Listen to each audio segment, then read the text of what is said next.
but that is just part of the game. It's very important that every one of you does very well, and that will be a stepping stone to much greater success in future for all of you. I want to thank the Vigyan Bharati leaders for considering IIT Kanpur worthy of hosting this event, and I want to thank Professor Ram Kumar, who has been managing the show wonderfully well, as well as the Kanpur team of Vigyan Bharati led by Mr.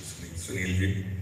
It's wonderful to have all of you here, and I wish you all the best over the next 2 days, and I am sure that you will enjoy not just the competition part of it, but your interactions with each other, with your instructors and other Vigyan Bharati leaders, and go back home with a lot of positive experiences and memories. With these words, I welcome you once again to IIT Kanpur and wish you all the best. Thank you.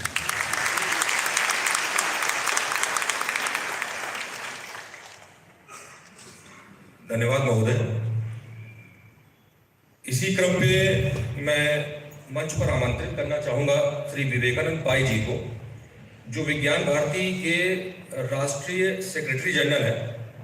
मैं उनसे अनुरोध करूँगा कि वो विज्ञान भारती के विषय में हम सभी को अवगत करें। Sir.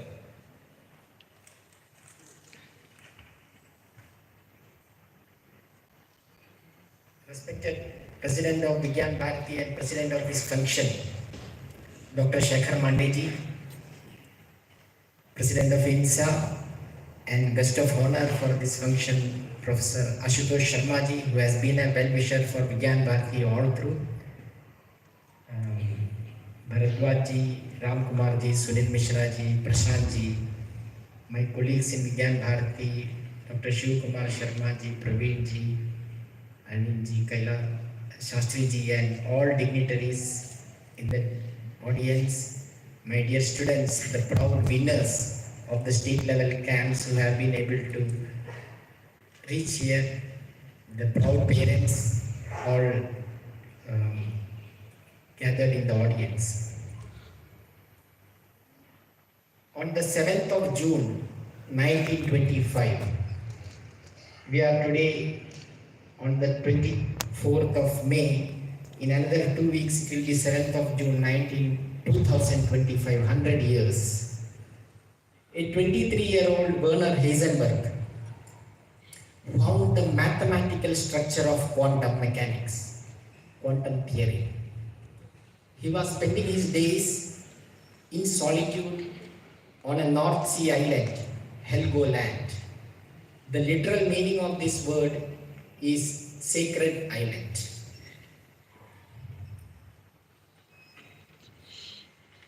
Carlo Rovelli, in his amazing book, Helgoland, about quantum physics and quantum mechanics, talks about the story of how Werner Heisenberg started this through Schrödinger, and after a century, and today we know quantum computing, and quantum has contributed so much technologically where we are standing today.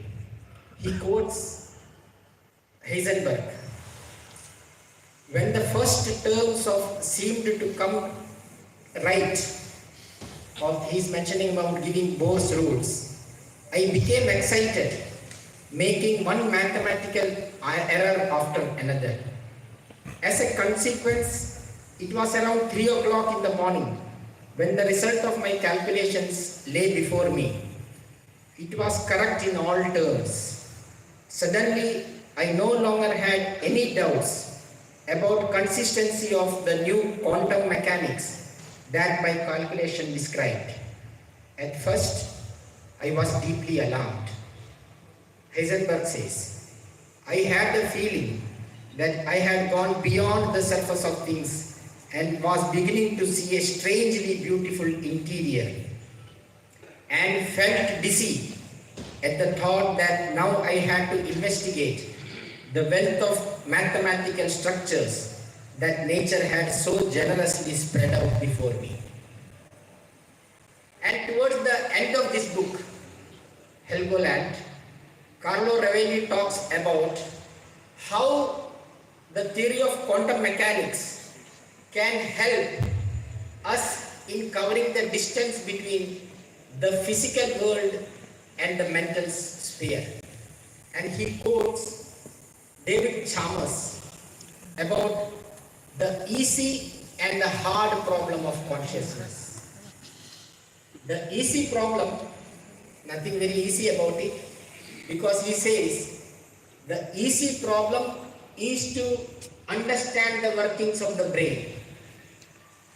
But the hard problem is to understand the cognitive sense of that person. He says the subjective feeling that accompanies what the brain does. The subjective feeling means I see. When I say I see, who is this I who sees it? That cognitive function, who undergoes through that?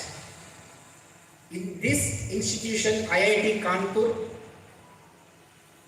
Swami Sarvapriyananda at the Vivekananda Samiti, he gave a brilliant talk on this same question, who am I? It is available on the YouTube. Please go through it. Who am I by Swami Sarvapriyananda. Swamiji quotes, the whole lecture fundamentally is based on one shloka, the 7th verse of Mandukya Upanishad. Mandukya Upanishad is one of the smallest Upanishads with only 12 verses. And the 7th verse says, Na anta prajnam na bahish prajnam, na ubhayata prajnam na prajnanadhanam, na prajnam na prajnam, anantam avyavaharam agrahyam alakshanam, achintyam avyapadesham, ekatma pratyasaram, prapanjopashamam, shantam shivam advaitam, chaturtham manyante, sa atma sa vijnayah. If you go through that lecture, you will understand the meaning of this verse. But there is one word, prapanjopashamam.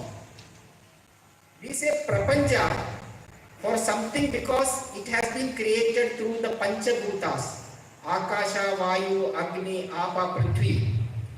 And prapanja is created by the panchabhutas, and prapanjopashamam means that which subsides this whole creation. And that, who am I, is the person, the Atman, Chaturtham Manyande, Sa Atma Sa Vijnayaha. That is the fundamental reality of the whole creation. That is at the core of the Indian philosophy. And at Vijnana Bharati, this is one of our fundamental principles. You heard the Vijnana Bharati mantra, where it said, Avidyaya Mrityum Tirtva Vidyaya Amritam Ashnute. Means from material sciences and spiritual sciences, roughly translating. So the science and spirituality, that is one of the fundamental thoughts of Vijnana Bharati. The other two being Indian heritage in science and also science through Bharatiya languages. Today the National Education Policy is also talking about it. Science through Indian languages. And this journey started in the 80s at the Indian Institute of Science, Bangalore.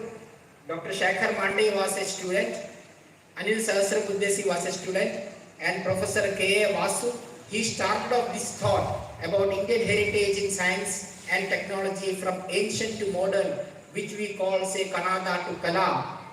And it started with a small memorial lecture for Chandrasekhar Venkata Raman, C.V. Raman, who received the Nobel Prize in 1930, the first Indian to receive a Nobel Prize in science, the first Asian to receive a Nobel Prize in science, the first non-white person to receive a Nobel Prize in science. In 1982, a small group of people, students and faculties under the leadership of Professor K.A. Vasu, they had the C.V. Raman Memorial Lecture on the 7th of November on the birthday of Chandrasekhar Venkata Raman at Indian Institute of Science.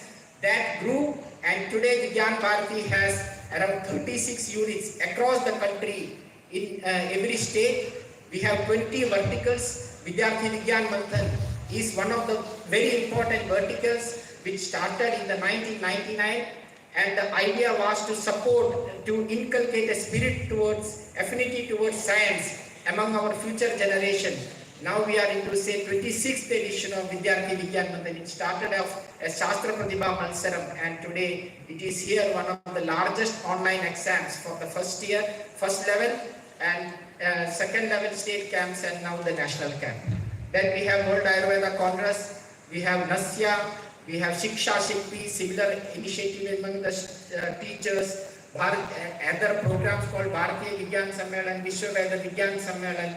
20 verticals Vigyan Bharati has today, and we also have international presence in the form of Science India Forum in all the Middle East countries, from where this year for the first time students have come from I think 4 or 5 Middle East countries, and that is being treated as one another zone, and other than the 4 zones in the VVM national camp.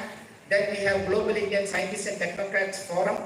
It has become a very massive organization, and you, the students who are today participating in national camp and who have appeared for Vidyarthi Vigyan Manthan, you are the torchbearers of Vigyan Bharati for tomorrow, and also the torchbearers of India for an Atmanirbhar Bharat, Vikasit Bharat by 2047. Thank you.